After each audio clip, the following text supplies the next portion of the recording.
안녕하십니까, 함재봉입니다. 한국 사람 만들기 21강. 오늘은 이제 김옥균의 독립 사상입니다. 오늘 그 김옥균의 독립 사상을 하고 이제 다음 시간에 갑신정변까지 하고 나면은 그 한국 사람 만들기 2권 친일 개화파는 이제 또 마치게 됩니다. 그리고 이제 3권으로 그 친미 기독교파로 이제 들어가게 되는데요. 오늘 말씀드릴 건 이제 2권의 11장 친일 개화파의 독립 사상이라는 그 부분의 그 장의 내용이 되겠습니다. 김옥균은 참 여러 가지 평가가 많고 그런데 들여다볼수록 가장 뭐라 그럴까요? 균형이 참 잡힌 사람이었던 것 같습니다. 갑신정변을 일으킬 때는 특히 지도자다운 면모가 있었고, 무엇보다도 이제 차차 말씀을 드리겠지만은 열강들 사이에서, 그리고 이제 근대화를 해야 된다라는 그 맥락 속에서 나라를 어떻게 해야 되는가. 그러니까 이 근대화의 문제, 나라의 문제 이런 거를 굉장히 균형 감각이 있는, 아주 균형 감각이 있는 사람이었던 것 같습니다.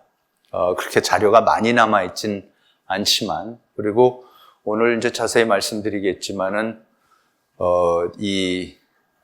우리가 역사 시간에 잘 안 배우는 거. 도대체 이 독립사상이라는 게 조선 사람들이 어디서 배웠는가? 독립이라는 개념이 어디서 나왔는가?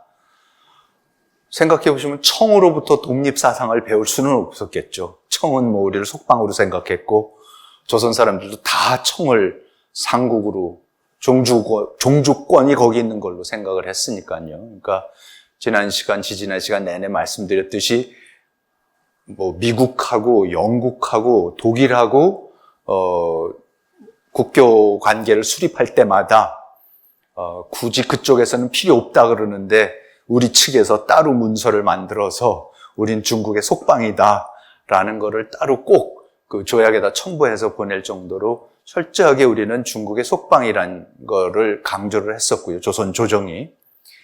그런데 이 와중에 그럼 독립이라는 개념이 도대체 어디서 들어오는가? 우린 지금 생각할 때는 뭐 독립이라는 건 너무 당연스러운 거고, 사실 우리의 모든 근대사를 배우는 맥락이 독립 얘기고, 누가 더 독립을 위해서 열심히 싸웠냐를 가지고 사실 그 정통성을 우리가 논하고 그러는데, 근데 정말로 아무리 제가 들여다보고 하더라도 명확한 거는 독립이라는 개념은 일본으로부터 배웠다.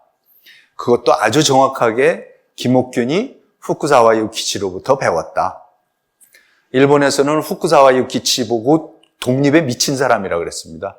독립, 그냥 입만 열면 독립 얘기를 하고 일본이 어떻게 독립해야 되느냐 얘기를 하도 해서 독립 빼놓고는 진짜 말을 못하는 사람이라고까지 일본 사람들이 일본 맥락에서 후쿠사와를 그렇게 평가를 했는데, 그 후쿠사와가 김옥균 같은 사람들을 만나서, 조선 사람들을 만나서 가르쳐주기 시작한 게, 그리고 실제로 김옥균 같은 사람이 일본에서 배운 여러 가지 중에서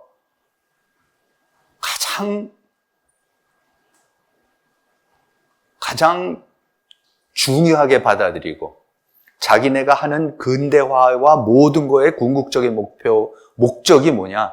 그게 독립이라는 거를 분명하게 이제 깨닫습니다. 그래서 일본에서도 김옥균을 비롯한 우리가 개화파라고 하는 사람들을 독립당이라고 불렀어요. 그러니까는 민영익이 대표하는 민씨 척족이 대표하는 친청파, 우리가 보통 친청파라고 하는 사람들을 일본에서는 4대당이라고 부르고 아예, 그리고 개화파를 독립당 이렇게 불렀습니다. 그래서 이 독립이라는 개념이 일본을 통해서 들어왔다라는 이 역설적인 사실, 그리고 전에도 말씀드렸지만 독립문이라는 거가 중국으로부터의 독립을 기념하기 위해서 세워졌던 독립문이고, 그렇기 때문에 일제시대 내내 일제가 허물지를 않았다는 사실 우리가 기억을 해야 된다고 말씀드렸었는데, 오늘 이제 그럼 이 독립이란 개념을 갖다가 김 목견이 이제 어떻게 배워오는가, 그 부분에 대해서 말씀을 드리겠습니다. 그러니까 우리가 그냥 개화파, 이거보다도 독립파였구나, 이렇게 차라리 기억을 하는 게 더 정확하게 우리가 역사의 맥락을, 근세사의 맥락을 잡는 방법이라고 생각을 했습니다. 이 속방이라는 개념은 1882년 10월 4일, 그러니까는 이모군란이 끝나고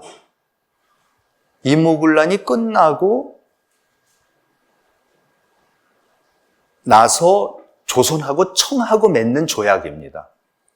근데 조약이라는 거는 독립국가들끼리 맺는 게 조약이기 때문에 조총상민수륙무역장정이라는 것은 엄밀하게 말해서 조약이 아닙니다.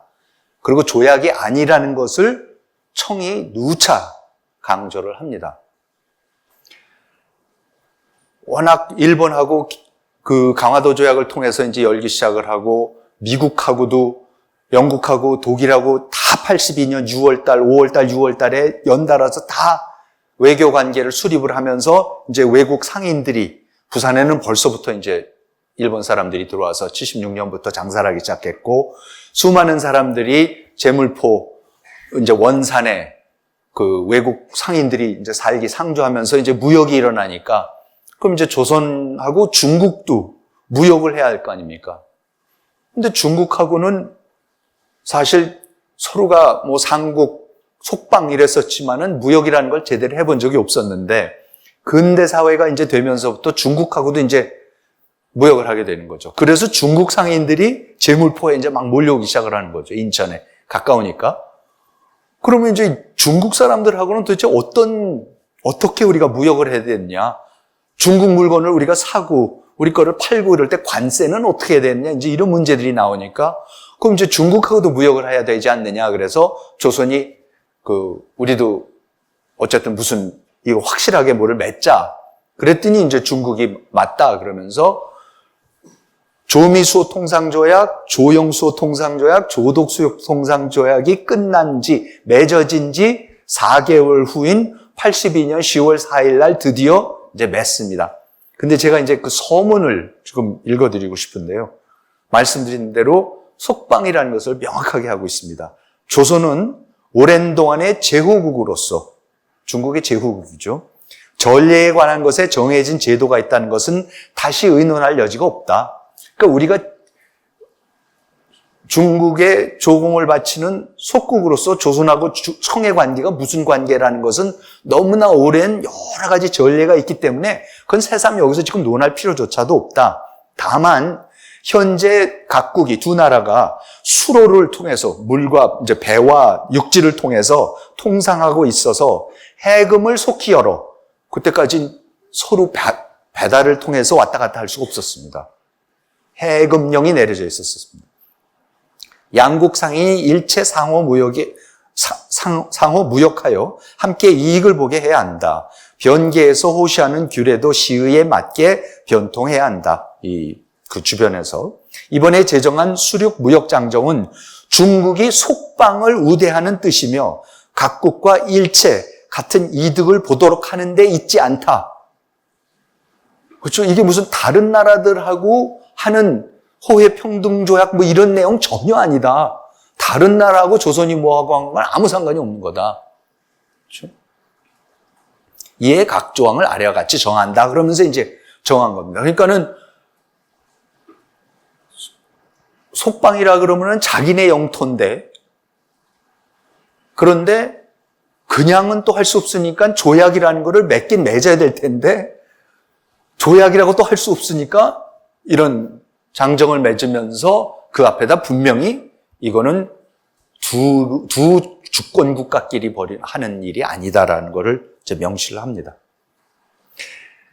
이런 상황에서 지금 이런 상황입니다. 그러니까 82년에 계속해서 외국 서방 국가들하고 개국을 하면서 외교 관계를 맺으면서도 우리는 중국의 속방이라는 걸 강조했고, 그리고 중국하고 무역 장정을 맺으면서 또 한 번 속방이라는 것을 확인을 한 상황입니다. 이때 이제 그 80년 같은 이때 이제 김옥균이랑 일본에 이제 건너가기 시작했고 신사유람단이 건너갔었고 이제 그래서 지지난번인가 기억나시겠지만은 김옥균이 처음으로 일본에 건너가서 드디어 뭐 후쿠사와 유키치도 만나고 모든 사람을 만나고 그러고 이제 전염병이 돌아서 예정보다 조금 일찍 돌아오려고 나가사키에 와서 이제 조선에 돌아올 배편을 기다리고 있었는데 그때 이제 이모군란이 터졌다라는 소식을 듣죠.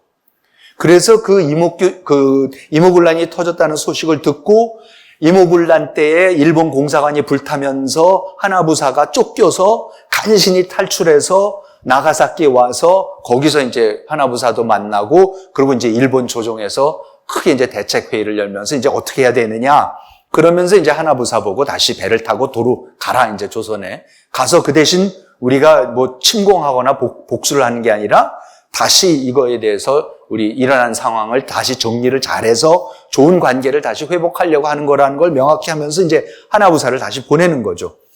그래서 1882년 8월 12일 날 김옥균과 서광범이 그 하나부사와 그러니까 방금 전에 쫓겨왔었는데 7월달 며칠 전에 이모군란 때문에 쫓겨와서 간신 목숨을 부지하고 쫓겨왔던 하나부사가 다시 일본 정부의 명을 받고 군함하고 군병들을 데리고 가는데 그 배에 같이 김옥균하고 서광범이 타고서 옵니다. 그래서 그게 메이지마루라는 배로 인천에 도착을 합니다. 그 메이지마루라는 게 일본한테 굉장히 중요한 배라서 실제 도쿄, 항구에 지금 저렇게 아직까지도 잘 보존을 해서 그대로 묶어놓고 있다고 합니다.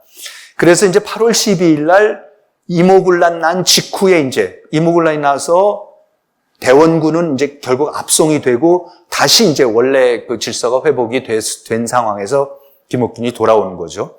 그래서 9월 2일 날 김옥균을 종삼품 우부승지에 임명을 합니다. 고종이. 그러니까는 비서실에다 임명을 하는 겁니다. 비서관으로. 수석 비서관쯤 되겠죠. 그러니까 굉장히 아직까지는 고종의 신임을 받고 있었던 겁니다. 김옥균이. 그리고 9월 7일 박영효를 이모군란에 희생된 일본인들에 대한 사과사절단의 특명정권대사 겸 수신사로 임명을 합니다. 그러니까 일본이 어쨌든 보상을 해라. 일본 사람들 죽었으니까 그 사람들에 대해서 보상하라고 재산들, 기물들 파괴한 거에 대해서도 보상을 해라. 그러고 와서 이제 그거에 대해서 사과를 해라. 그래서 박영효가 이제 사죄 사절단으로 임명이 돼서 이제 가는 겁니다.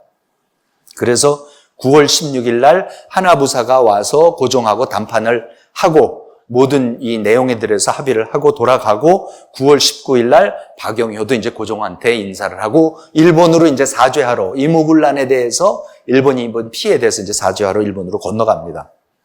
근데 이제 건너가는데 이게 박영효의 기록입니다.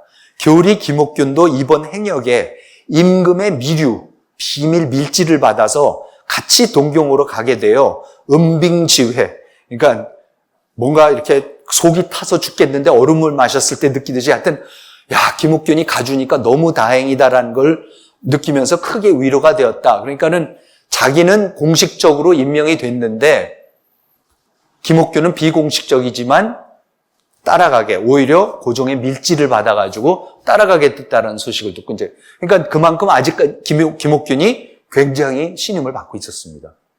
그리고 이모군란 이후에도 빨리 어쨌든 가서 일본에 가서 일이 제대로 되도록끔 하라고 박영효를 공식적인 그 철종에 부마니까 공식적인 그 대사로 임명을 하고 그 따라가는 거를 실질적인 내용은 이제 김옥균 보고 알아서 챙기라고 이제 같이 보내는 겁니다.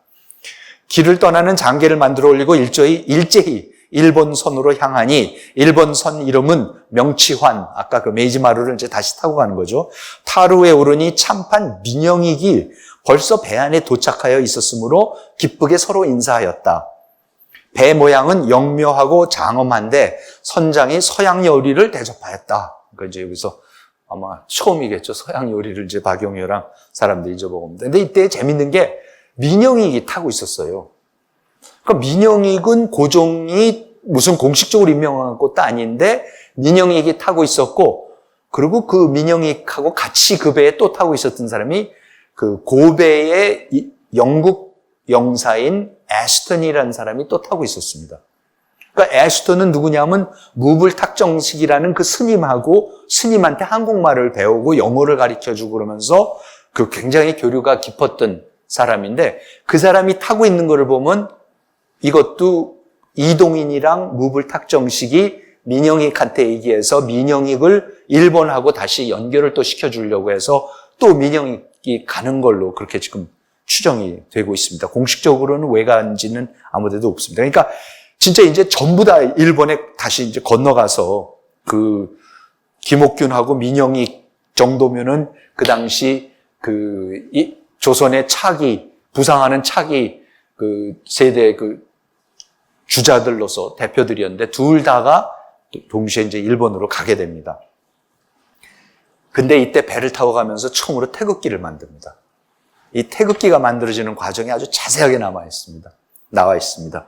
이게 이제 박영효의 박영효가 배를 타고 가면서 거기에 있는 그 애시턴하고 얘기를 하다가 애시턴이 국기라는 거를 당신이 지금 정식 대사로 이제 가는데 그러면은 국기라는 게 있어야 되겠다. 그래서 국기를 만들려고 그래서 거기 그 자리에서 배 선상에서 국기를 만듭니다. 그리고 그 국기를 만들어서 그 중에 하나를 그 일본에 도착하자마자 다시 고종한테 갖다 전달을 하라 그러면서 고종한테 이거를 이러이러한 이유로 해서 우리가 국기를 만듭니다라는 보고서를 지금 쓴 겁니다. 지금 박영효가. 국기의 표식은 명치환 선중에 있을 때 영국 영사 애슈턴과 의논하니 그가 말하기를 그 배의 선장인 영국 사람이 사해를 두루 다 다녔기 때문에 각국의 기호, 각국의 국가를 모양을 잘 알고 또 각색의 분별과 원근의 이동도 함께 능히 환하게 안다. 하므로 그와 더불어 의논하니 그 선장이 태극 8개의 형식은 특별히 눈에 띄어나 눈에 뜨이지만 8개의 분포가 잘못 조잡하여 명백하지 못한 것을 깨닫게 되며 또 각국이 이를 모방하여 만든 데 있어서 매우 불편하니 다만 4궤만 사용하여 내 모서리에 긋는다면 더욱 아름다울 것이다. 그러니까 원래 8궤가 있는데 태극이 있고 8궤가 있는데 이거 너무 복잡하니까 사실 우리 4궤만 해도 제대로 그린 사람 별로 없지 않습니까? 그러니까 이 8궤 그만두고 4궤만으로 이렇게 코너에다가 하는 게 어떻겠냐고 영국 사람 애슈턴이 제안을 했다는 겁니다. 그러면서 또 말하기를 외국은 국기 외에 반드시 군주의 기표가 있기 마련이니 대개 국기와 모양을 비슷하게 하고 채색을 하고 무늬를 놓는 것인데 매우 선명하여 아주 좋다 하였습니다. 그리고 국기의 대중소 각각 한 본씩을 그 선장에게 만들게 하여서 작은 소기 한 본은 지금 장계를 만들어 주상께 올려보냅니다. 기호는 태극이 북판에 있고 8궤가 기의 변폭에 껴서 배치한 것이 아마 좋을 듯하고 바탕은 오로지 홍색을 사용한 것이 선명할 듯합니다. 그러니까 왕의 어떤 표식으로서 요거는 이렇게 해야 될 것이 좋을 것 같습니다. 이미 각국과 통화한 후이니 무릇 외국의 사신으로 나가는 사람이 예의상 국기가 없을 수 없는데 항구마다 각각 대포 6문 이상을 싣고 있는 병함을 만난다면 반드시 축포가 있어 예절로서 대접을 하므로 그때의 사신의 국기를 높이 달아서 이를 구별해야 하기 때문입니다. 그러니까 이렇게 그때 아마 배들이 이렇게 그 어느 나라의 국빈이 방문을 하면은 포가 6문 이상이 있는 배에서는 꼭 그 예포를 쏘도록 되어 있었던 것 같습니다. 모두 이러한 여러 조건으로 국기를 만들어 가지지 않을 수가 없는 것인데 영국, 미국, 독일, 일본의 여러 나라가 모두 그려가기를 청하니 이것은 천하에 알려 밝힌 데 관련된 것입니다. 그러니까 이제 수호 통상조약을 다 맺고 그랬으니까 그러지 않아도 국기 좀 내놔라. 조선의 국기는 뭐냐? 그런 판이었는데 이제 일본에 가는 김에 그 배에서 영국 사람의 자문을 받아서 이 지금 태극기를 만든 겁니다. 그러면서 이 애스턴이 이때 김옥균을 만나고 일본에 도착하자마자 자기 공사한테 이제 김옥균에 대해서 보고서를 씁니다. 김옥균이 왜 오는지. 공사께서 이미 작년 여름 그러니까 작년 여름에 이미 한번 만났었습니다. 도쿄에서 만나셨던 김옥규는 메이지 마루를 타고 일본에 건너온 조선인들 중에서 가장 능력이 있고 똑똑한 사람인 것은 확실합니다. 그러나 적이 많아 주위에 숨어서 다른 사람들을 통하여 자신의 상당한 영향력을 행사합니다. 그는 100만 달러에 달하는 차관을 협상하고자 한다는 말을 하였고 그 차관으로 일본에 대한 보상금을 낼 것이라고 하였습니다. 이렇게 하는 것이 조선의 관세 징수를 일본에게 넘기는 것보다 나은 방법이라고 하였습니다. 그러니까 조선에서 세금을 걷기 시작해서 그 세금 걷는 거를 그냥 아예 일본한테 갚을 때까지 넘기는 방법이냐 아니면은 김옥규는 차관을 아예 일본으로 받자 이러고 지금 건너온 겁니다. 그는 비록 이번 사절단 내에서 아무런 공식 직함이 없지만 같이 온 공사들은 그를 절대적으로 신임하고 있습니다. 김옥규는 아주 자신만만한 사람입니다. 그는 조선에서 중국에 대해 신경 쓰지 않고 중요한 결정을 내릴 수 있는 사람은 국왕과 박영효와 자신 등 셋밖에 없다고 하였습니다. 딴 사람들은 다 중국 눈치 보는데 국왕하고 박영효하고 나는 전혀 중국 눈치 안 보고 우리가 다 일 처리한다. 내가 책임지고 할 수 있다라고 이제 이렇게 큰 소리를 치고 다녔답니다. 그래서 이제 도착을 하는데요. 이제 전에도 한번 말씀드렸죠. 수신사 이런 거가 가면은 전부 다 일본이 비용을 합니다. 지금 조선은 이런 뭐 군함을 타고 사절단이 건너가서 며칠씩 치료하고 이런 비용이 몇 달씩 치료하고 이런 비용이 돈이 전혀 없는 나라입니다. 그래서 이번에도 하나부사의 제안으로 일본 정부가 사절단의 비용 일체를 대신 지불하기로 합니다. 그러니까 사죄를 하러 가는데 사죄를 받는 나라가 오는 나라의 사절단의 일체 그냥 모든 비용을 다 이제 제공을 합니다. 그래서 이제 김옥균과 박영효는 이노우에게 조선의 독립당을 도와달라고 이때 공식적으로 이제 외무상 이노우한테 이걸 부탁을 합니다. 그랬더니 그러니까 이제 이노우에도 그 좋은 생각이다 해갖고 자기 정부에 조선의 독립당을 직접 도와서 조선의 독립을 유도할 것을 이렇게 제안을 합니다. 이때 이제 이토 히로부미는 메이지 헌법 이런 거를 쓰기 위해서 공부를 하기 위해서 유럽에 가 있었는데 유럽에 체류 중이던 이토 히로부미한테도 연락을 해보니까 이토 히로부미 이노우의 제안에 동의를 했다 그럽니다. 그런데 이와쿠라 도모미, 그러니까 좌대신, 그러니까 사실 정부에서 제일 높은 사람이죠. 이와쿠라 도모미는 청의 의심을 살 만한 큰 도움이나 차관은 조선에 제공하지 않는 것이 좋겠다고 합니다. 그러니까 이모군란 때에 벌써 한번 밀려났었던, 그러니까 일본이 아직은 전혀 청을 자극을 생각이 요만큼도 없습니다. 자기네 실력이 전혀 안 된다는 걸 알고 있기 때문에 그래서 괜히 독립당이라고 해갖고 왔는데 김옥균한테 일본이 너무 큰 돈을 빌려주고 어쩌고저쩌고 하는 모습을 보이기 시작하면 청이 분명히 견제를 들어올 건데 그런 일 지금 일으키지 말자. 이모군란 때만 하더라도 진짜 일촉즉발 어쩌면 청하고 전쟁을 할 뻔했었는데 그랬다가는 우리 큰일 난다. 그러면서 이제 이와쿠라가 제동을 겁니다. 그러니까 이때부터 사실 일본 정부는 공식적으로 개화파를 도와주지 않습니다. 일본 정부는 손을 놓습니다. 일본 정부 입장에서는 지금 우리가 여기 끼어들 일이 아니다.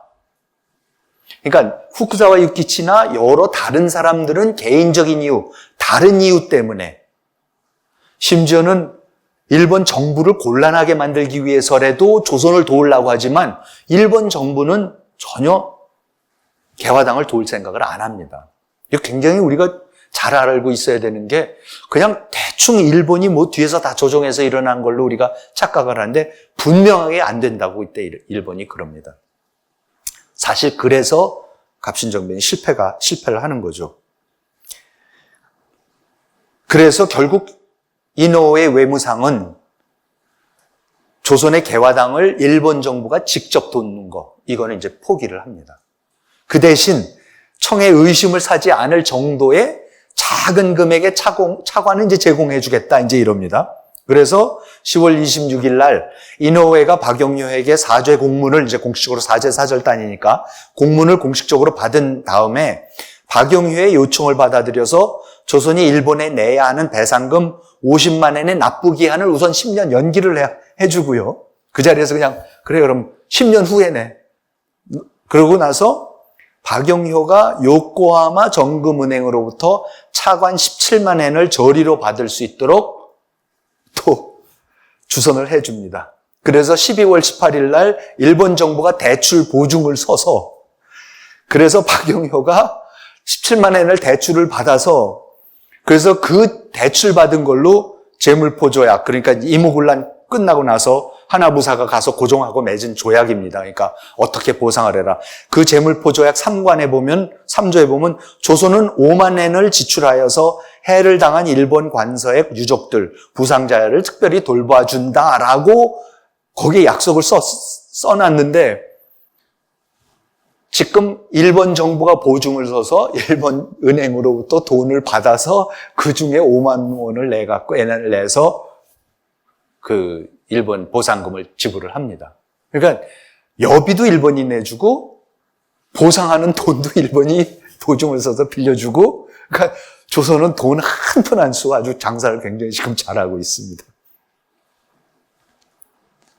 그리고 이때 이제 이노하고 박영효가 이모군란으로 중단된 관세 문제. 아직도 지금 강화도 조약 이후로 조선이 관세를 징수를 못하고 있어요, 부산에서. 그래서 이제 그거를 다시 하고, 그러면서 이때에 일본이 10월 4일 조총 상민 수륙 무역 장정, 조선하고 청이 그때 바로 맺었지 않습니까?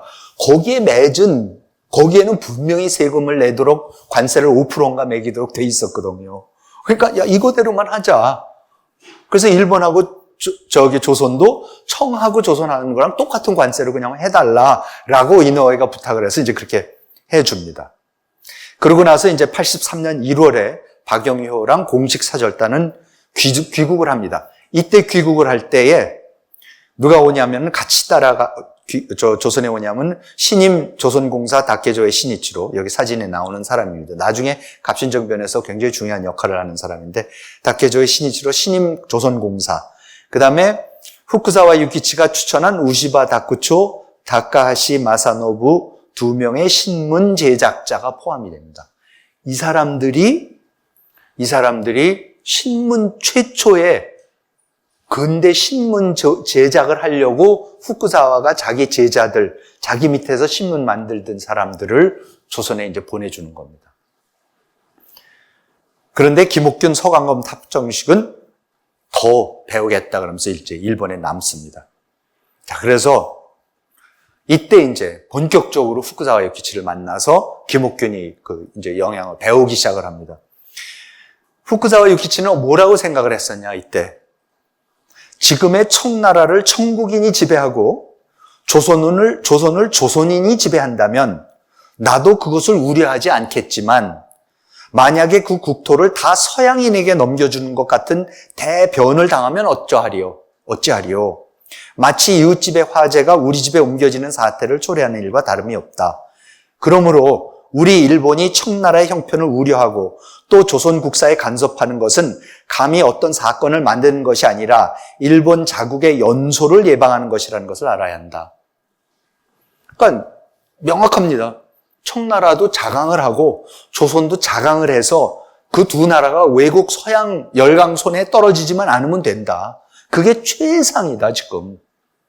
우리가 혹시 일본 문제에 조선 문제에 간섭하고 청에 간섭한다 하는 거는 그건 순전히 뭐냐면은 그런 일이 벌어지지 않아서, 왜냐하면 그렇게 되는 순간 조선에도 그 불똥이 튈 거니까.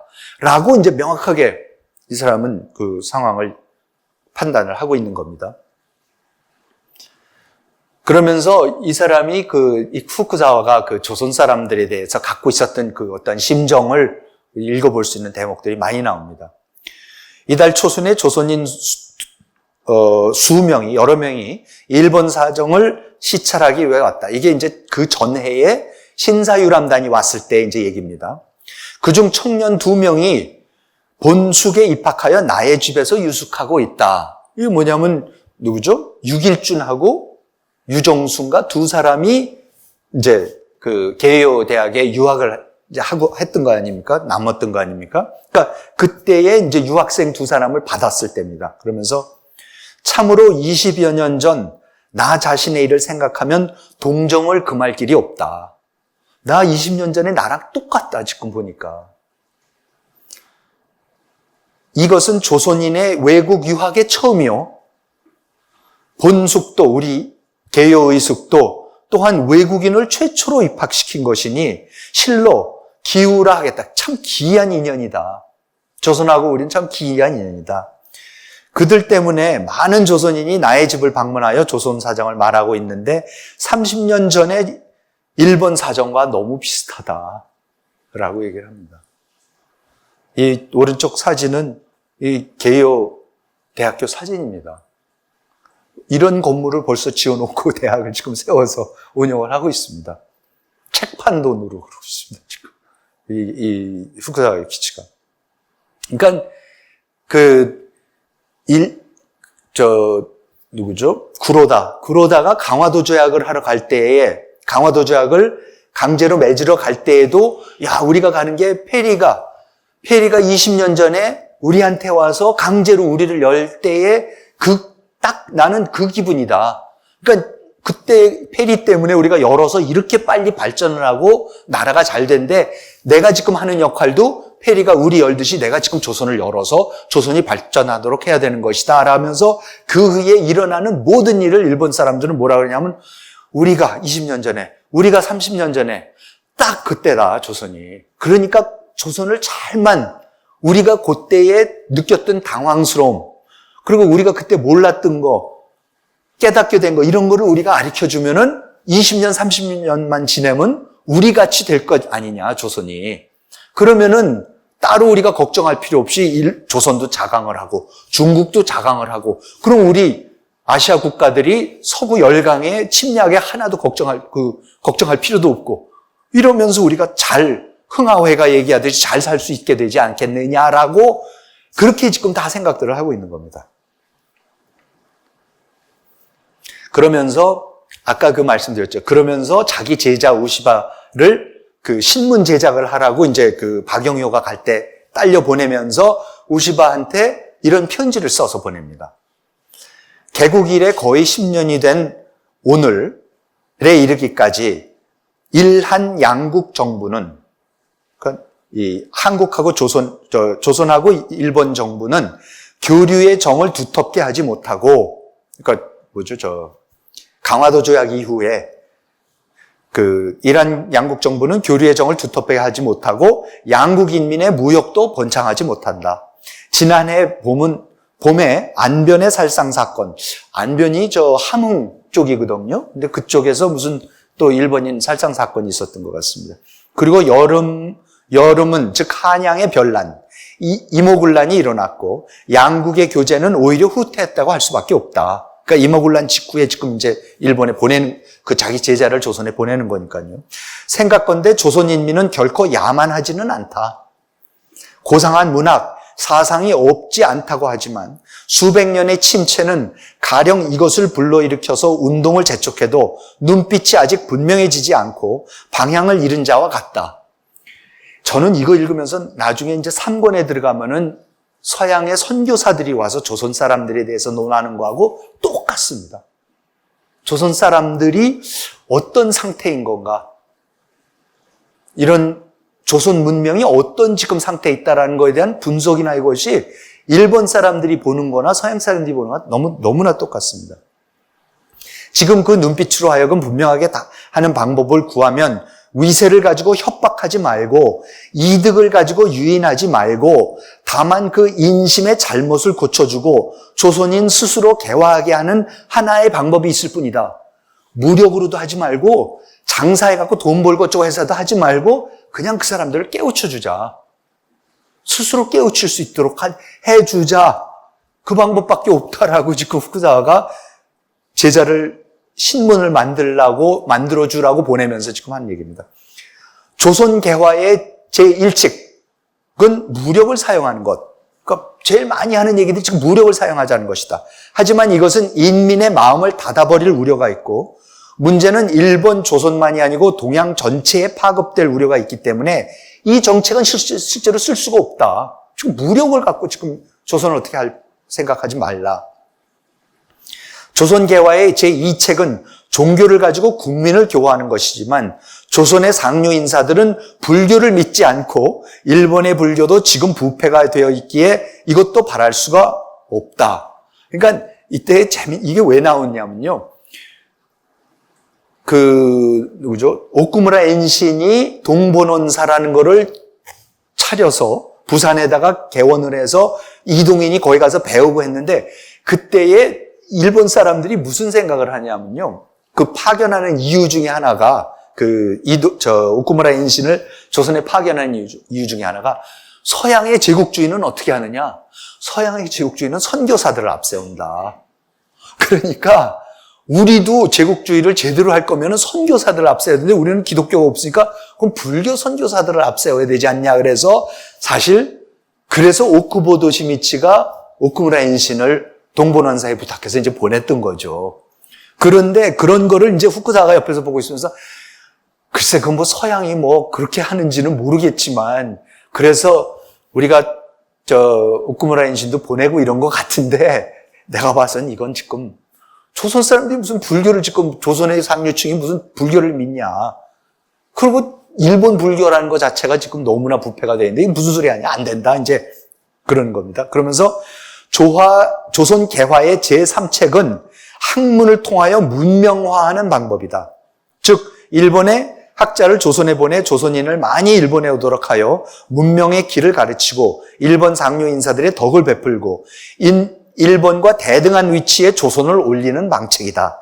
나는 조선의 개화는 오로지 이 제3책이 있다고 생각하지만 이 방법의 효과가 나타나기까지는 속도가 늦다. 이건 굉장히 속도가 오래 걸린다. 그래서 제4책이 필요한데 그것은 일본의 자본을 투자해 조선의 내재 공업을 일으키게 하는 것이다. 이것이 조선 사정에 맞고 실패도 적어 문명화를 달성하는 것에 가장 신속하다. 조선 개화책으로서 직접 무력을 쓰는 것은 그 나라의 민심을 격동시키기 때문에 무력화 효과가 빠르다 하더라도 우리의 목적인 그 나라를 개명으로 인한 일이 오히려 늦어질 수 있고 단 한 번이라도 군사력을 쓰면 그 싸움은 단 우리 일본과 조선이 대치하는 싸움이 아니라 그 화는 드디어 동양 전면에 파급될 우려가 없지 아니하기에 나는 용이하게 이 책을 따를 수 없다. 라고 이제 그럽니다. 그러면서 후쿠자와 유키치가 이제 신문 제작을 보냈다 그랬죠. 이 신문이라는 거가 얼마나 중요하다라는 것을 후쿠자와가 너무나 빨리 깨달은 사람입니다. 그래서 82년에 지지신보라는 일본 최초의 신문을 창간을 하죠. 아직도 있는 시사신보라는 거를 창간을 하는데요. 저는 신문 보면서 참 우리나라 신문의 수준이 왜 이렇게 낮을까? 뭐 이제 이런 생각 많이 하고 그런 얘기들도 많이 하고 왜 우리는 이렇게 칼럼이 짧을까? 뭐 미국 신문의 칼럼 보면 막 엄청 길고 기사들도 정말로 그 기사 하나 쓰려고 그러면 미국 기자들이 쏟아부어야 되는 노력이나 이 조사나 이게 놀라운데 우리 기사들은 굉장히 짧고 그런데 제가 후쿠자와 유키치를 읽고서 신문 때문에 그나마 이게 이 정도가 되는구나. 그러니까 근대 사회를 만드는 데 있어서는 다른 게 아니라 신문을 읽는 사회더라고요. 신문만 읽으면 돼요. 전 국민이 신문을 읽을 수 있게 되면은 그게 근대화의 첫 단계가 달성이 되는 거더라고요. 문명이란 사람의 정신 발달의 의논이다. 그 취지는 한 사람의 정신 발달을 논하는 것이 아니고 천하 대중을 일체로 모아서 그 일체의 발달을 논하는 것이다. 그러니까 무슨 얘기냐면 한 사람 한 사람은 훌륭한 학자를 키우는 게 아니라 지금 국민 전체를 어느 정도로 수준을 높이려면 그 신문밖에 없다라는 것을 후쿠자와가 깨닫습니다. 그래서 뭐 서양사정도 쓰고 문명론의 계략도 쓰고 여러 가지 책도 쓰지만 82년에는 아예 신문을 창간을 합니다. 그래서 이 지지신보라는 거를 창간을 합니다. 그러면서 조선도 지금 빨리 문명화를 개화를 해야 되는데 그래서 신문을 만들어야 된다 그러면서 자기 제자들하고 기술자들을 이제 같이 보냈던 겁니다. 그러면서 그때의 같이 갔던 이노우에 가쿠고로라고 그 신문 만들러 갔던 사람이 얘기가 이렇게 합니다. 선생님께서 이전부터 조선인의 교육상 그 문장을 평이하게 하기 위하여 그 나라의 언문, 즉 가나 문자를 한자와, 그러니까 가나다라를 언문을 한자와 혼합 사용하는 일에 착안하시고 6일준이 미타에 있는 선생님의 댁에 임시로 거처하고 있었을 때 6일준에게 명하여 문자의 교회라는 문장을 한문하고 국문, 한글, 언문 문장을 한어 혼용, 즉 언문이 섞인 문장으로 번역시키고 문장은 이렇게 하지 않으면 안 된다고 말씀하셨다. 그러니까는 우리가 국한문 혼용을 쓰기 시작하는 것도 이것도 후쿠사와가 6일준이 유학할 때 그걸 가리켜서 아예 문자의 교라는 책까지 자기가 번역을 시키면서 그 번역하는 방법으로서 연습을 해봐라. 한문을 이제 용어가 필요하니까는 한문을 쓸 수밖에 없겠지만 나머지 문장은 한글로 써라, 언문으로 써라 그럽니다.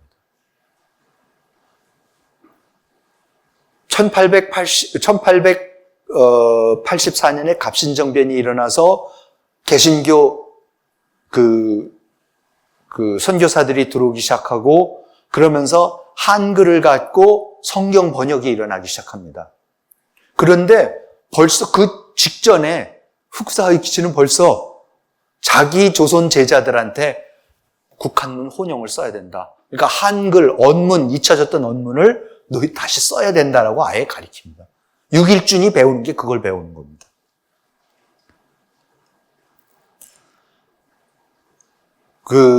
이제 이건 나중에 나올 얘기지만 그냥 신문 얘기가 나와서 그래서 이렇게 6일준하고 그렇게 훈련을 시켜서 일본 신문 기술자 그런 걸 신문 만드는 사람들을 인쇄기까지 해서 다 챙겨서 돌려보내주는데 결국은 못 만듭니다. 친척파한테 밀려서 한성순보라는 책이 나오는데 그 기계랑 그걸 이용해서 나오는데 순한문으로 나옵니다. 그러니까 참 세종대왕이 한글을 만들었는데 밑에 있는 사대부들이 절대로 우리 이런 천한 글자 못 쓴다고 해서 안 쓰고 사장시켜 놓는 듯이 또 이때는 후쿠사와가 국한문 혼용을 쓰라고 해서 신문까지 만들라고 다 갖다 줬는데 어떡합니까? 일본의 친청파 사대부들이 뭡니까? 그냥 한문으로 하자 라고 또 그래서 한성순보가 최초의 근대 신문이긴 한데 한문으로 나옵니다. 그 다음에 또 참 재밌는 거가 있습니다. 후쿠사와 유키치가 서양에 가서 이제 여러 가지를 배우고 온 것 중에서 이제 김옥균이 배우는 것, 중요한 것 또 하나가 한국의 개화파가 배우는 게 또 하는 게 이겁니다. 후쿠사가 이런 글을 써놓은 게 있습니다. 서양 제국의 문명화는 덕이 있는 가르침도 아니요. 그러니까 서양화가 뭐냐, 근대화가 뭐냐, 뭐 덕이 있는 가르침도 아니요. 문학도 아니고 또는 이론도 아니다. 그러면 이것을 어디에서 찾으면 되는가? 그 서양의 근대 문명이라는 게 이게 도대체 뭐냐? 대단한 문학도 아닌 것 같고 무슨 윤리 도덕도 아니고 그럼 이거 뭐냐? 서양 제국의 문명 개화는 인민의 교통편에 있다고 할 수밖에 없다. 사회 교통이 중요한 것은 이와 같은 것이고 서양 제국에 있어서는 일찍이 항해 기술을 연구하고 오래전부터 서양인들은 북해, 지중해 지방을 왕래했을 뿐만 아니라 대양을 건너서 지구 어디에도 안 가본 것이 없을 정도이다. 교통편이다, 교통망이다, 교통망. 우리가 지금 인터넷, 사이버 이 망을 얼마나 잘 개통시켜 놓느냐. 어느 나라가 제일 이게 잘 연결이 돼 있고 뭐 5G냐 4G냐 우리가 맨날 이런 거 갖고 지금 어느 나라가 앞서가냐 논하지 않습니까? 제일 먼저 5G 개통한다 이런 거. 후쿠사와가 근대화가 뭐냐? 도로야, 도로. 교통망이야, 교통. 이럽니다. 그랬더니 이거를 김옥균이 배웁니다. 그래서 김옥균이 쓴 글 중에 유일하게 온전하게 남아있는 글이 하나 있는데요. 그 글이 뭐냐면 치도양론이에요. 후쿠사한테 배워가지고 길을 어떻게 뚫느냐. 도로 가설론입니다. 지금은 나라 안의 기운이 크게 변하여 만국이 교통하여 수레와 배가 바다 위로 마구 달리고 전선이 온 세계에 그물처럼 널렸으며 광을 열어 금은을 캐내고 쇠를 녹여 모든 기계를 만드는 등 일체의 민생과 일용에 편리한 일들을 잠옷 이루 다 말할 수가 없다. 그 중에서 각국의 가장 요긴한 정책을 구한다면 첫째는 위생이요, 둘째는 농상이요, 셋째는 도로인데 이 세 가지는 비록 아시아의 성현이 나라를 다스리는 법도라고 해도 또한 여기에서 벗어나지 않을 것이다. 그건 후쿠자와의 영향이 아주 명확하죠. 춘추 시절에도 남의 나라에 가면 우선 그 나라의 도로와 교량을 보고서 그 나라의 정치의 득실을 알았다고 한다. 내가 일찍이 들으니 외국 사람이 우리나라에 왔다 가면 반드시 사람들에게 말하기를 조선은 산천이 비록 아름다우나 사람이 적어서 부강해지기는 어려울 것이다. 그보다도 사람과 짐승의 똥오줌이 길에 가득하니 이것이 더 어려운 일이다라고 한다. 이것이 어찌 차마 들을 말이냐. 수십 년 이래로 괴질과 역질이 가을과 여름 사이에 성행해서 한 사람이 병에 걸리면 그 병이 전염되어 100명, 1000명에 이르고 죽는 자가 계속해서 생기고 죽는 자의 대다수는 일을 한창 할 장정들이었다. 이것은 비단 거처가 깨끗하지 못하고 음식물에 절제가 없는 것뿐만 아니라 더러운 물건이 길거리에 쌓여 있어 그 독한 기운이 사람의 몸에 침입하는 까닭이다. 이때를 당해서 기도하고 빌고 주문을 외우고 부적을 써 붙이는 등 별짓을 다 한다. 또 조금이라도 의술을 아는 자는 이러한 장소에서 도망하여 다른 곳으로 가려고 해도 되지 않아서 이리 닫고 저리 달려 장황하게 돌아다닌다. 이리하여 요행이 살아남으면 문득 말하기를 올해는 운기가 그렇다 하고 할 뿐이다. 올해는 운이 좋다 하고 할 뿐이다. 날씨가 조금 추워져서 전염병의 증세가 차츰 가라앉으면 사람들은 모두 양양하여 기뻐하고 모든 일을 잊어버린다. 그러니 어찌 슬픈 일이 아니겠는가. 나중에 서양의 선교사들이 와서 똑같은 일. 우리가 일제시대에 들어와서 일제가 한성을 만드는데 하는 게 제일 먼저 그겁니다. 사실 지금도 그거 아닙니까, 우리가? 무슨 청계천 복개하고, 전부 다 길 뚫고 상하수도 만들고, 하천 정비하고, 아직도 지금도 하고 있는 겁니다. 그래서 이제 그러면서 이 책 마지막, 서문 마지막 부분입니다. 저번에 전권대사 박영효 부사 김만식이 일본에 사신으로 갔을 때 나 옥균 또한 일본을 두루 돌아 도쿄에 2번이나 간 일이 있었다.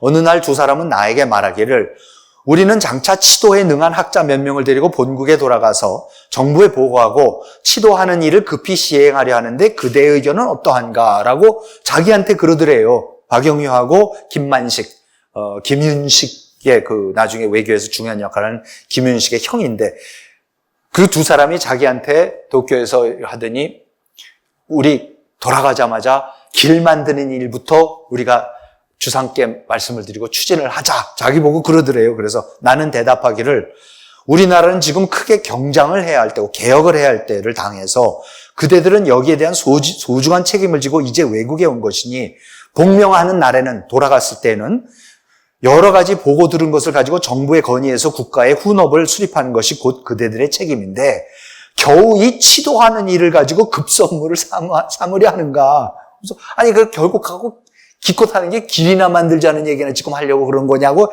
자기가 이제 박영효하고 김만식을 꾸중을 했다라는 겁니다. 그들은 웃으면서 말하기를 그렇지 않다. 우리나라에 있어서 오늘날 급히 해야 할 일은 농업을 일으키는 일보다 더한 것이 없고 농업을 일으키는 요점은 실로 전답에 거름을 많이 주는 데 있다. 전답에 거름을 부지런히 주면 더러운 것을 없앨 수 있고 더러운 것을 없애면 전염병도 없앨 수 있다. 가령 농사 짓는 일이 제대로 되었다고 할지라도 운반이 불편하다면 양식이 남는 곳에 곡식을 양식이 모자라는 곳으로 옮길 수 없다. 그러므로 길을 닦는 일이 시급히 요구되는 것이다. 길이 이미 잘 닦아져 거마가 편하게 다닐 수 있게 되면 10사람이 할 일을 한 사람이 할 수 있을 것이니 나머지 9사람의 힘을 공업의 기술로 돌린다면 옛날에 놀고 먹기만 하던 무리들은 모두 일정한 항구적인 직업을 갖게 될 것이다. 그러니 국가를 편하게 하고 백성을 이롭게 하는 것이 이보다 나은 것이 있겠는가 한다. 라고 박영효하고 김만식이 얘기를 하더라는 거예요. 그래서 김옥균이 이에 나는 일어나서 절하고 말하기를 참으로 그러하다. 그대들이 말하는 위생이니 농상이니 도론이 하는 것은 고금천하에 바꿀 수 없는 올바른 법이다. 내가 본국에 있을 때 일찍이 아는 친구들과 이 일에 대하여 의논한 일이 있었지만 그래도 오히려 한 가지만 행하면 여러 가지가 이토록 갖추어 조밀하게 해결되는 줄은 몰랐었다. 나는 또 들으니 일본이 변법한 이후로 모든 것을 바꾼 이유로 근대화한 이유로 모든 것을 경장했지만 오직 도로를 닦는 공이 효력을 크게 거두었다고 한다. 이제 후쿠사와 같은 사람이 얘기를 해준 거죠. 이에 그대들이 본국에 돌아가 정부에 보고하여 이를 행하게 되면 전일 외국에 조소받던 일이 도리어 서로 기쁘게 치하하게 되지 않겠는가.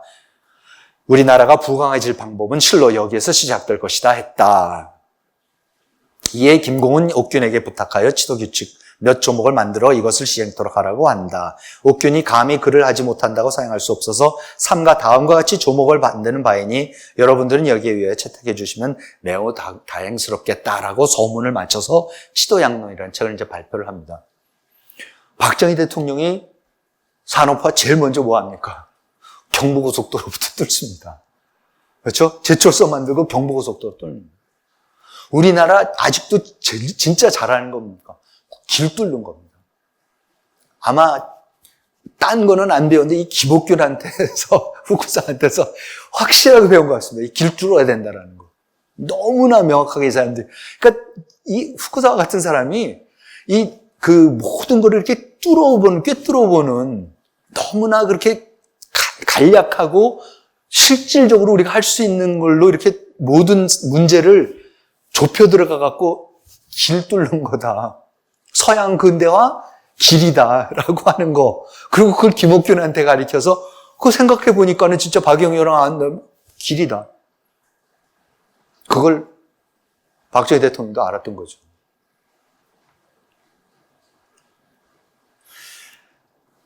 이렇게 해서 이제 배웁니다. 그러니까는 그 친문 제작하는 일, 도로 뚫어야 되는 일, 이제 조선에 가면 이제 이런 거를 해야겠다. 그러고 이제 그 독립사상입니다. 서재필이 이 당시에 그 김옥균을 보면서 느꼈던 거를 나중에 이제 회고한 겁니다. 김옥균은 천국의 종주권 아래에 있는 굴욕감을 참지 못하고 어떻게 하면 이 치욕에서 벗어나 조선을 세계 각국 중에 평등과 자유의 일원이 되게 하느냐 하고 불철주야로 노심초사하였다. 그러니까는 서재필이 딱 봤을 때도 지금 김옥균이 저러고 길도 뚫어야 되고 뭐도 해야 되고 신문도 만들고 하는 이 모든 경장을 해야 되고 하는 게 뭐냐? 청으로부터의 독립이다. 그는 현대적 교육은 받지 않았으나 시대의 추이를 통찰하고 조선도 강력한 현대 국가가 될 것을 절실히 바랐다. 그리고 신지식을 주입하고 신기술을 채용함으로써 정부와 일반 사회의 구투 인습을 일변시킬 필요를 확신하였다. 그는 구미의 문명이 일조일석에 된 것이 아니고 열국 간의 경쟁과 노력에 의한 점진의 결과로서 몇 세기를 요했는데도 일본은 이것을 일대 동안에 속성한 것이라고 이해했다. 서양이 수세기에 걸친 거를 일본은 딱 한 세대 만에 다 이룬 거를 지금 가서 보고 그거를 김옥균이 지금 깨달은 겁니다. 그래서 그는 스스로 일본을 모델로 하기로 하고 백방분주하였던 것이다. 이러니까 친일이죠. 어떻게 친일을 안 할 수가 있습니까? 진정한 의미에서 친일이죠. 그래서 저는 어디 신문기사 이렇게 찾아보면은 김옥균은 그런 기사들, 김옥균은 진짜 친일파였을까? 이런 제목의 기사들이 있어요. 그럼 보면은 그건 뭐냐면은 나라 팔아먹었다. 이제 친일파라는. 근데 저는 당연히 친일파지. 너무나 일본이 맞다. 그 당시 일본을 보고 일본이 모델이 아니라고 할 사람이 어디 있겠습니까? 제대로 봤다면은. 그러니까 당연히 친일을 했죠. 그래서 저는 친일 개화파라고 이름을 붙이고 거기에 친일이란 뜻은 무슨 그냥 있는 그대로 일본이 모델이었다라고 생각한 사람들을 저는 친일 개화파라고 했고 김옥균은 분명히 친일 개화파였습니다. 그리고 이제 이 부분이 아까 제가 말씀드린 김옥균이 균형 감각이요. 김옥균이 나가사키에 있으면서 이모곤란이 났다. 그래서 하나부사가 이제 도망쳐 왔다라는 소식을 듣고 이제 막 거기서 귀국 준비를 하면서 이제 상황을 막 안절부절하면서 기다리고 있는데 결국은 뭡니까?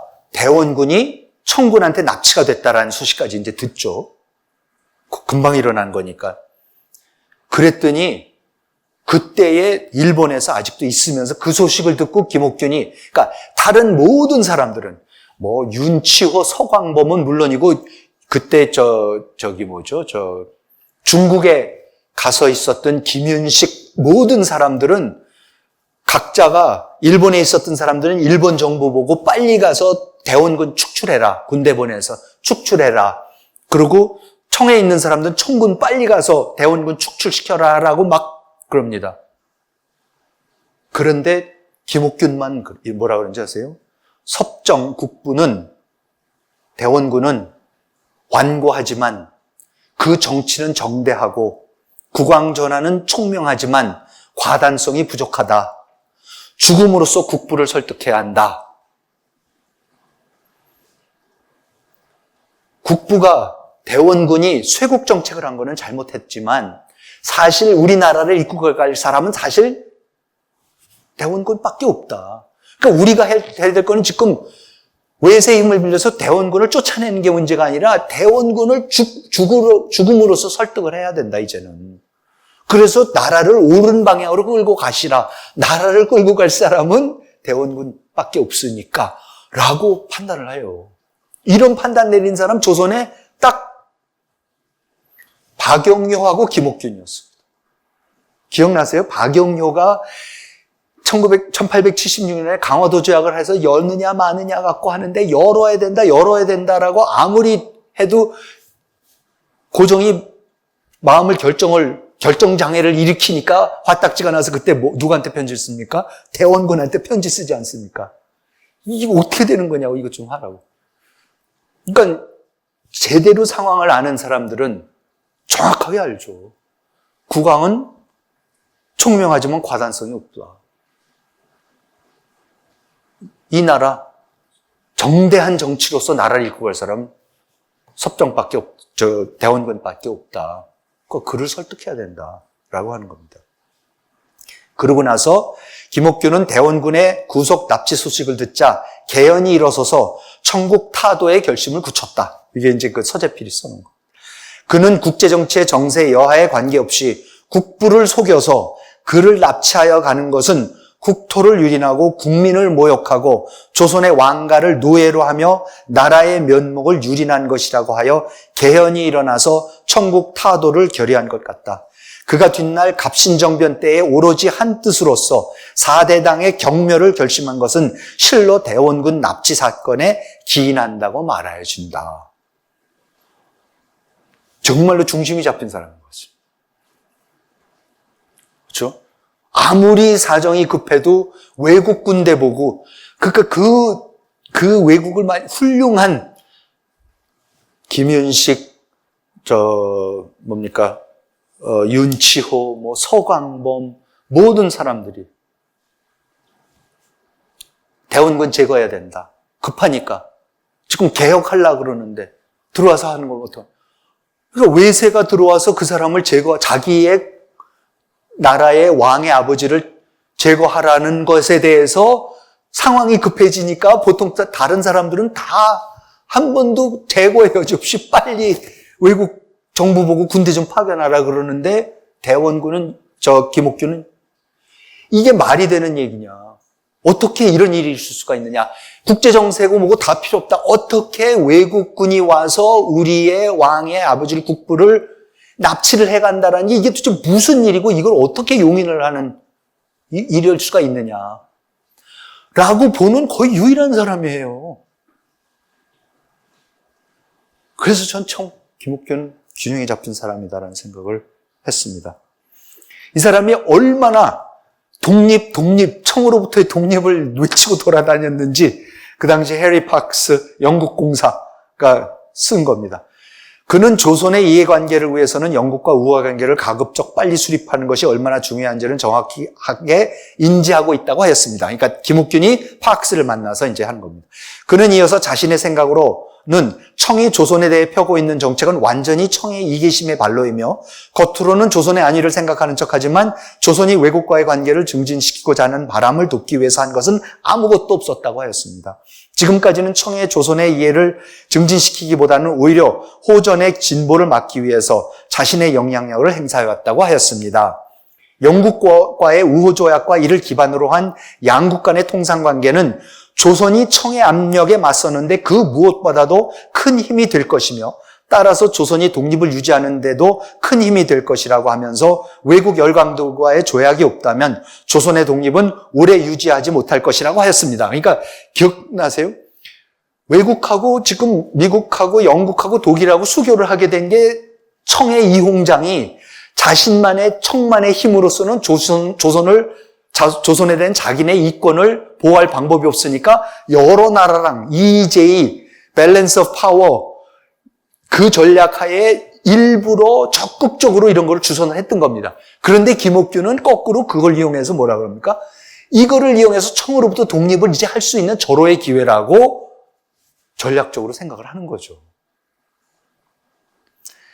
저는 그러면서 이제 조선의 독립은 오래라고 했는데 이게 마지막 부분에 그 보고서, 그 파크스가 자기 외무상한테, 영국의 외무상한테 보내는 보고서의 맨 마지막 부분에 이렇게 썼습니다. 저는 경께 이 대화 내용을 보고 드리면서 김옥균 씨의 언질이 조선 정부의 견해를 완벽하게 반영하는 것이라고 받아들이는 데는 신중해야 할 것이라는 제 의견을 아울러 말씀드리고 싶습니다. 참, 이 외교관들이 놀라워요.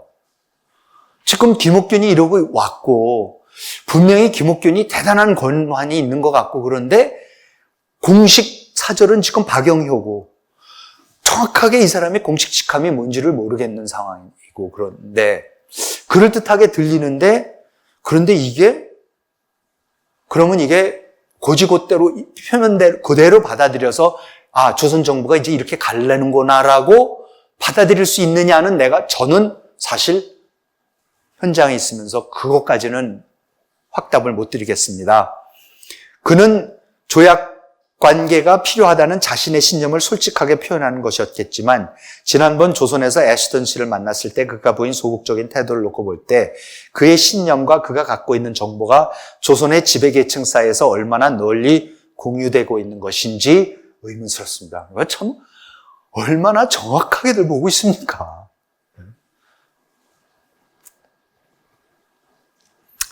그런데 이제 아까 이제 먼저 돌아온 박영효는 돌아와서 한성부윤 서울시장에 임명이 됩니다. 그래서 개혁에 착수를 합니다. 도시의 위생 문제를 해결하고 도로를 놓고 경찰을 이제 만들려고 합니다. 그래서 2월 28일 날 고종한테 얘기를 해서 고종이 그래 신문을 발행해도 좋다는 재가를 내립니다. 3월 13일 날 박영효는 신문 발행의 실무 책임을 일본에서 함께 귀국하여 통리교섭 통상사무함은 주사에 임명된 육일준에게 맡기고 육일준은 일본인 신문 전문가들과 함께 방문국을 설치하고 규정을 제정하면서 조선 최초의 근대신문 발행을 이제 준비를 쭉 해나갑니다. 83년 3월에 김옥균도 이제 돌아옵니다. 김옥균은 통립교섭 통상사무, 그러니까 외교부죠. 외교부에 이제 복직을 하고 그런데 이제 민씨 척적들과 마찰을 벌이기 시작합니다. 특히 멜렌도르프하고 충돌을 합니다.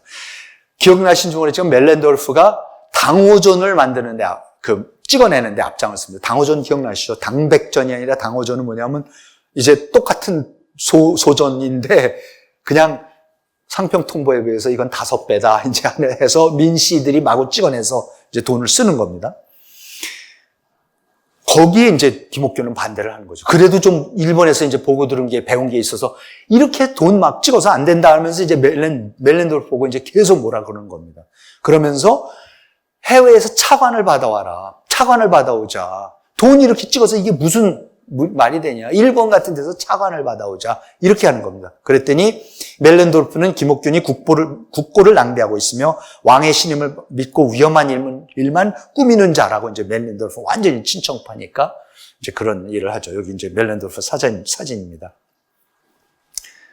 그러고 나서 4월 24일 날 결국 박영효가 한성 부윤에서 해직이 되고 한직인 경기 광주 유수에 임명이 됩니다. 유길준도 사직을 합니다. 우시바 다쿠초, 아까 그 후쿠자와의 제자, 신문 만들러 갔던 사람은 실망해서 일본으로 귀국을 합니다.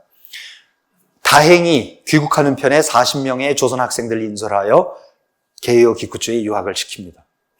조선 유학생들은 모두 빈 군막사에서 기숙하면서 일본어를 배운 후 훅사와 아이다의 추진에 따라서 각종 학교와 정부 부처에서 실습 훈련을 받도록 해서 어쨌든 개화의 노력은 계속하지만 지금 국내에서의 상황은 완전히 이제 나빠지기 시작합니다. 4월 23일 날 김옥균을 동남제도 개척사 겸 관포경사에 임명을 하는데요. 이게 뭐냐면은 고래잡이를 개척하고 이외에 해안의 여러 고을 일체를 살펴보라 라고 이제 고정이 하는 겁니다. 그리고 백성 구제와 이익 사업을 일으킨 것 및 폐단을 바로잡고 처리하는 것에 관계된 모든 일을 수시로 장기로 계문하라고 김옥균한테 맡깁니다. 그런데 사실 이게 왜 이걸 맡겼냐면요. 6월 7일 날 김옥균이 일본 해군의 전함을 타고 일본으로 건너갑니다. 근데 일본에 건너가는 게 뭐냐면요. 차관 300만 엔을 받으러 갑니다. 그러면 이 관포정사 이게 뭡니까? 동남제도 개척사라는 게 울릉도 벌채권 이런 해안선에 있는 여러 가지 이권들을 담보로 해서 일본 정부로부터 차관을 받으라고 해서 고정해 준 겁니다. 느닷없이 그냥 갑자기 해안가 가서 뭐를 하라고 한 게 말은 그렇게 하지만은 지금 담보로 할 게 없으니까 조선이 지금 담보가 없어서 안 나오는 거 아닙니까 돈이. 그러니까 담보를 울릉도 벌채권 이런 거를 이제 하라는 겁니다. 그래서 일본으로 건너갑니다. 그래서 울릉도의 벌채권, 동해와 남해의 고래포획권, 동해와 남해 섬의 토지 및 광산 개발권을 담보로 해서 지금 이거를 받아보려고 차관을 받으려고 합니다. 그러니까는 이게 지금 무슨 상황이냐면요. 민씨 척족이 점점 옥죄고 들어와서 박영효가 한성을 완전히 뒤바꾸려는 거를 무산시켜버리고 6.1준이 신문 만드는 것도 무산을 시킵니다. 그리고 이제 웰렌도르프하고 김옥균은 계속 부딪히고 있고 그러니까는 이때의 마지막으로 김옥균이 고종한테 가서 그런 거겠죠. 저한테 한 번만 일본 보내달라. 그 대신 내가 가서 담보로 뭐를 할 것 좀 달라. 그럼 내가 가서 차관을 받아오겠다. 그걸 가지고 우리 하면은 개혁 제도를 할 수 있겠다라고 해서 그걸 받아가는 겁니다. 근데 문제가요. 이 김옥균이 배포도 큰 게 300만 엔이 무슨 돈이냐면요. 조선 정부 1년 예산이랍니다. 일본 정부 예산의 20%, 5분의 1이에요. 그러니까 일본 정부가 조선의 대략 5배 컸다고 이제 예산을 하지만 훨씬 더 컸을 것 같은데 아무튼 그 정도로 지금 추산을 하는 겁니다. 그러니까는 일본으로서는 더군다나 일본 정부로서는 조선 정부를 공식적으로 도와줘서는 지금 안 된다라는 결정을 내린 바가 있는데 지금 김옥균이 또 왔는데 아직까지도 지금 국내 사정이 돌아가는 것을 봤을 때에 김옥균이 과연 권력 기반이 확실한 건지도 모르는 상황에서 돈을 300만 엔을 빌려달라니까 일본 정부가 못 빌려줍니다. 고토 쇼지로 여러 사람들이 도와주려고 굉장히 애를 씁니다. 그런데 정부 바깥에 있는 사람들이니까 아무 도움이 안 됩니다. 요코하마에 본부를 둔 모스, 미국 사람이 하는 아메리칸 트레이딩 컴퍼니로부터 차관을 도입하려고 했는데 그것도 실패합니다. 그러면서도 남아서 계속해서 흥화에 가고 일본의 유수 인사들을 만나고 하면서 도와달라고 김옥균은 정말로 정신없이 지금 일본을 어떻게 좀 해보려고 뚫으려고. 이게 고토 쇼지로라는 유명한 정치인입니다. 나중에 이제 굉장히 중요한 사람이 되는데요. 그런데 참 국운인 것 같습니다. 일이 안 됩니다. 무불탁정식 기억하시죠? 이동인하고 무불탁정식이 두 불교 스님이 이분들이 일본을 뚫은 사람들입니다. 탁정식은 아까 애스턴한테 한국말 가르쳐주고 영어 배우고 그러면서 계속 일본에서 이걸 넓혀가고 있었고, 신사유람단을 이동희 행방불명된 후에 신사유람단을 이끌고 일본에 가서 후쿠사와유키치한테 맡겼던 사람입니다. 그 무불 탁정식이 또 갑자기 84년 2월에 고베에서 급사를 합니다. 그래서 시신이 도쿄로 옮겨져서 1884년 2월 24일 아사쿠사 헌간지, 그러니까 아사쿠사 본원, 교토에 있는 그 동본원사 본원이 아니라 그 고베에서 도쿄의 그 아사쿠사로 헌간지로 옮겨져서 장례를 하고, 김옥균이 상주가 되고 스스키 엔준, 오쿠무라 엔신, 데라다 후쿠지와 외 10명의 헌간지 승려들이 아주 성대한, 정말로 장엄한 장례식을 집전을 해줍니다. 국사와 유키치와 일본 관리들, 조선 사람 50명 등 수백 명의 문상객이 몰려서 장례를 치릅니다. 일본에 건너가서 차관받는 데 실패하고 가장 개화에 도움을 줬던 무불 탁정식도 죽고, 그렇죠? 그러고 돌아옵니다. 그래서 5월 달에 김옥균이 11개월 동안 일본에서 마지막으로 좀 어떻게 개화의 그 개화파, 독립당의 그 추진력, 잃어가고 있던 추진력을 되살리기 위한 위해서 백방으로 노력을 하지만 결국은 실패를 하고 돌아옵니다. 5월인데 그해 12월 4일 날 갑신정변이 일어납니다. 그러니까 아시겠죠? 왜 갑신정변이 일어나게 되는가? 다 뺏깁니다. 다 그나마 어떻게 해서 고종하고 그래도 해서 고종이 갑자기 82년부터 돌기 시작해서 신사유람단 보내고 중국에도 유학생들 보내고 막 열리면서 자기도 일본에 건너가서 여러 사람들 만나고 결국은 이모군란이 나지만 또 그래도 고종을 설득을 해서 고종이 자기 친구 박영효, 같은 개화파 박영효를 사제사절단으로 보내서 일본 정부하고 다시 긴밀하게 하면서 후쿠사와 유키치 도움을 받아서 방문국도 만들 수 있는 뭐 여러 가지를 지금 해서 박영효가 서울시장에까지 임명되는 데까지 왔는데 그게 와르르 이제 무너지기 시작하는 거죠. 고종이 뭡니까? 고종이 끝까지 과단성이 없는 거죠, 확실히. 그걸 못 지켜주니까 마지막으로 그래도 내가 300만 엔을 가져가면 고종도 다른 멜렌돌프고 누구도 꼼짝 못하겠지 생각을 해서 그 돈을 끌어갔다가 실패를 하고 돌아옵니다. 저는 이때 돌아올 때의 김옥균의 마음이 어땠을까? 그리고 와서 벌어지는 전국을 보면서 어떤 마음에서 정말 마지막에 가서는 정변을 시도해보는 방법밖에 없다라는 거의 자포자기 상태로 밖에 갈 수가 없었는지 우리가 그 상황을 정확하게 이해를 할 필요가 있어서 말씀을 드렸습니다. 오늘 여기까지 말씀드리고 다음 시간에 갑신정변 자체에 대해서 말씀드리도록 하겠습니다. 시청해 주셔서 감사합니다.